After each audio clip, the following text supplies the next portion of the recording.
जब सारी दुनिया कहती है हार मान ले, तब दिल से धीरे कहता है कि तू और कोशिश कर, तू और कोशिश कर और तू और बढ़। इसलिए स्टूडेंट कभी भी हार मत मानिए, कभी गिव अप नहीं कीजिए और आगे बढ़ते रहिए, क्योंकि बिना मेहनत के आपको कुछ नहीं मिल सकती है, सक्सेस नहीं कर सकते हैं। इसलिए आप हार्ड वर्क करें स्टडी में। Welcome to Gyandeep school. Dear student, today I am going to teach you subject social science. SST का ये है सब्जेक्ट चैप्टर 5, यानी इससे पहले आपका 4th चैप्टर समाप्त हो गया है। 4 क्लास 3, ये 3 क्लास का चैप्टर नंबर 5 है, जो चैप्टर का नाम है एयर एंड वाटर। जो स्टूडेंट 3 क्लास के हैं, अगर वो अपने 4th चैप्टर तक कवर नहीं किए हैं तो आप पहले प्लेलिस्ट में जाके, यूट्यूब के प्लेलिस्ट में जाके आप वहाँ पर 4th चैप्टर तक कवर कर लें, फिर अच्छे से बना लें। कोई भी प्रॉब्लम हो तो डायरेक्ट पूछ सकते हैं अपने ग्रुप में, वहाँ पर हम जुड़े हैं, आपको जो भी प्रॉब्लम होगा वहाँ दूर करेंगे। बात करते हैं कि फर्स्ट जो है आपका ये 5th नंबर का चैप्टर है एयर एंड वाटर, यानी पानी और हवा और पानी। सबसे पहले ये सब जो दिखाई देता है आपको हवा और पानी, तो सबसे ये सब एटमॉस्फेयर में रहता है।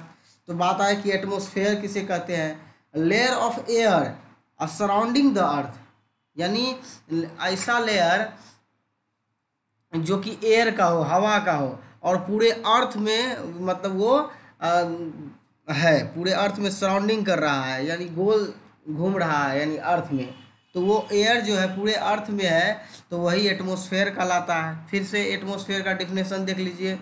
Layer of air surrounding the earth is called atmosphere, यानी हवा का जो लेयर है जो आपके अर्थ के बीच सराउंडिंग कर रहा है, वही एटमॉस्फेयर कहलाता है।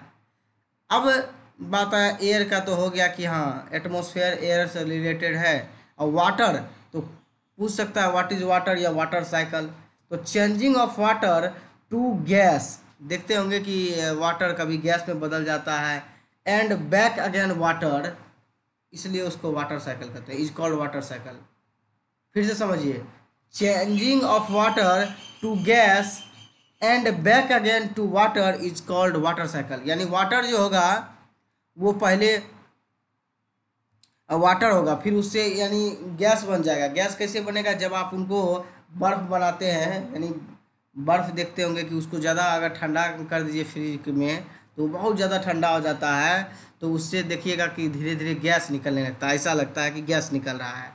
उसके बाद वो कुछ देर के बाद उसको छोड़ दीजिए धूप में, तो वो फिर से वाटर बन जाएगा। तो वही है आपका water cycle.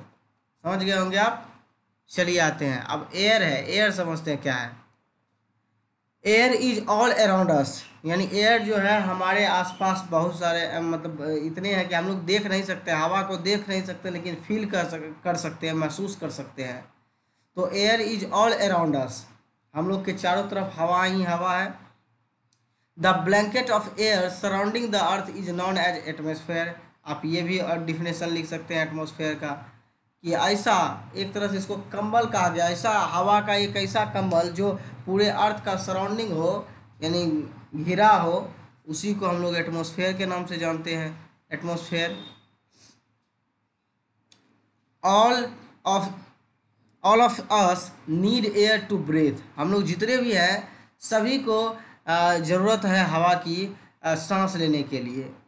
Plant and animals also need air, जितने भी प्लांट हैं, एनिमल हैं, सभी के लिए ज़रूरत है हवा की। बिना हवा की कोई भी चीज़ जीवित नहीं रह सकती है। We should breathe in clean and fresh air, हम लोग को चाहिए कि शुद्ध हवा और क्लीन यानी साफ़ सुथरा हवा और फ्रेश हवा, तो ये हवा की ज़रूरत होती है। शुद्ध क्लीन एंड फ्रेश एयर चाहिए हम लोग को, ऐसा ही हवा लेने के लिए, सांस लेने के लिए। Polluted air can harm us, यानी जितना भी गंदगी वाला हवा चलती है, देखते होंगे कि कहीं कहीं पर कचरा जला रहा है, कहीं कहीं पर हवा आंधी चल रही है और उससे धूल भरी आंधी चलती है, तो वो सब हार्मफुल होती है, नुकसान करवाती है हम लोग को। Air gets polluted due to various human activities like, देखिए अब एयर कैसे पोल्यूटेड होता है, कुछ हम आपको ह्यूमन एक्टिविटी बता रहे हैं कि किस वजह से होता है, आप देखिए और आप इसको नहीं कीजिए, ये काम कभी नहीं कीजिए जैसा कि ये लोग कर रहे हैं, जिससे पोल्यूटेड हो रहा है एयर। सबसे पहले ब्रस्टिंग ऑफ क्रैकर्स। अब देखते होंगे कि कभी कभी दिवाली वगैरह में पटाखा बम फोड़ा जाता है, अक्सर ऐसे भी फोड़ा जाता है, फुलझड़ियाँ पटाखा ये बम वगैरह किया जाता है। इससे बहुत ही दूषित मतलब ये हवा निकलती है, यानी इससे हवा जो चल रही है उसमें ये मिल जाती है और धुआं इसका जला हुआ मिलता है, उसके बाद ये बहुत सारे नुकसान करती है हम लोग को। दूसरा, स्मोक रिलीज फ्रॉम फैक्ट्रीज, यानी धुआं जब बड़े बड़े फैक्ट्रियां से जब निकलती है धुआं, तो उससे भी वो पूरे एटमॉस्फेयर में जाने के बाद वो एयर के साथ मिलने के बाद हम लोग जो सांस लेते हैं उससे दिक्कत होती है, और वो बहुत ही खराब मतलब कह सकते हैं एक बहुत ही पोल्यूटेड एयर होती है, जो हमको बहुत ही नुकसान करती है हम लोग को। तीसरा है बर्निंग लीव्स एंड गार्बेज। हम लोग देखते हैं कि बहुत सारे पत्तियां वगैरह जलाते हैं, जब पत्ते सूख जाते हैं तो उसको जलाते हैं, और गार्बेज जो आपका कचरा वगैरह रहता है घर का उसको भी आगे जाके जला देते हैं, तो उससे भी पोल्यूट होता है अपना वातावरण एटमॉस्फेयर, वो उससे भी हमारा वातावरण पोल्यूशन होता है, और उसमें जो एटमॉस्फेयर में जो एयर है हम उसको लेते हैं और उससे हमको नुकसान भी होता है। आगे है व्हेन वी कफ और स्नीज, जब हम लोग को मतलब खांसी और सर्दी होता है, जर्म मिक्स विथ एयर, उस समय जो जर्म जितने भी गंदगी वगैरह होते हैं कीटाणु वगैरह वो भी मिक्स हो जाते हैं एयर में।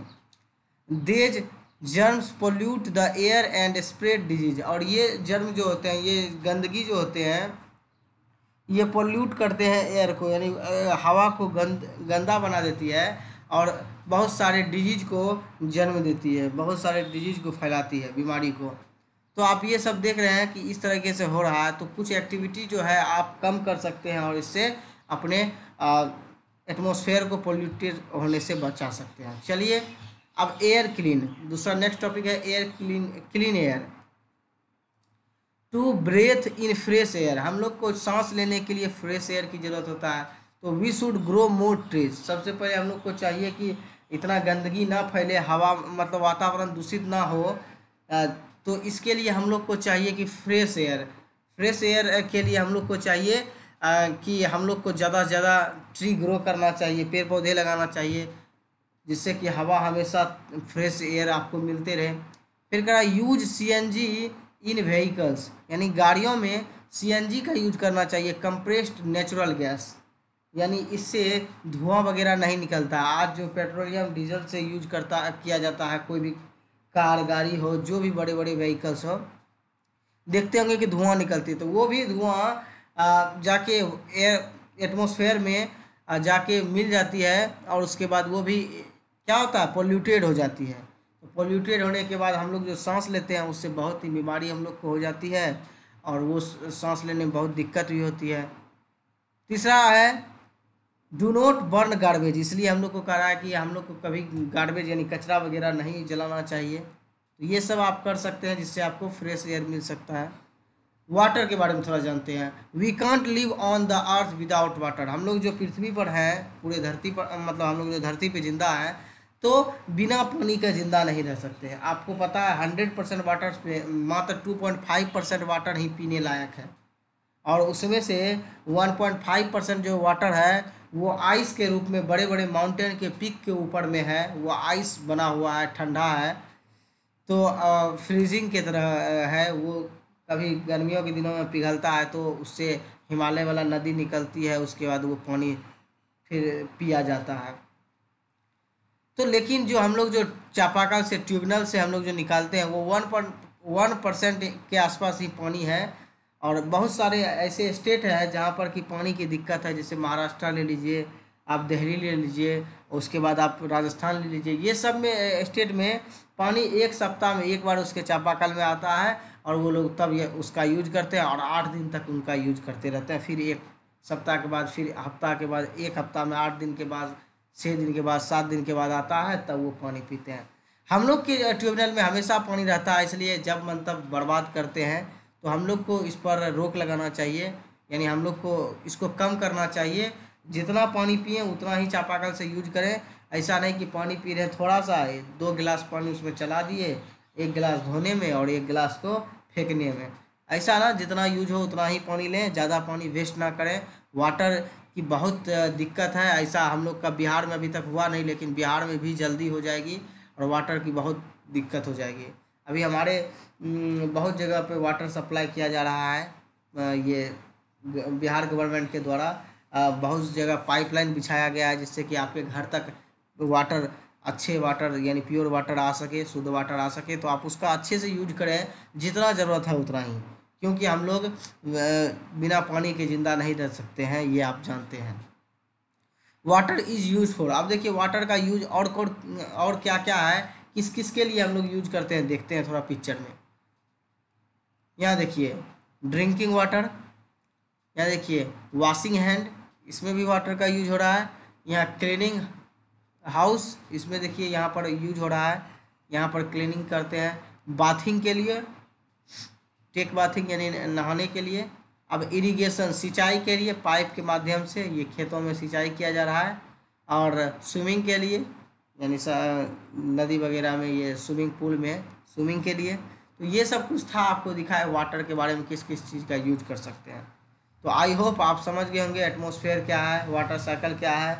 उसके बाद हम लोग देखें, इसमें देखें कि हम लोग के वाटर, उसके बाद क्लीन एयर, और उसके बाद इसका पोल्यूटेड होने के लिए कुछ एक्टिविटी बताया, आप उसको कम कर सकते हैं। एयर के बारे में पढ़ें, तो आप इसको अच्छे से पढ़ के समझ के एक अच्छे से बनाए कॉपी में और लिखे। जो क्वेश्चन आपको दिया जा रहा है नीचे, आप उसको अच्छे से बनाएं।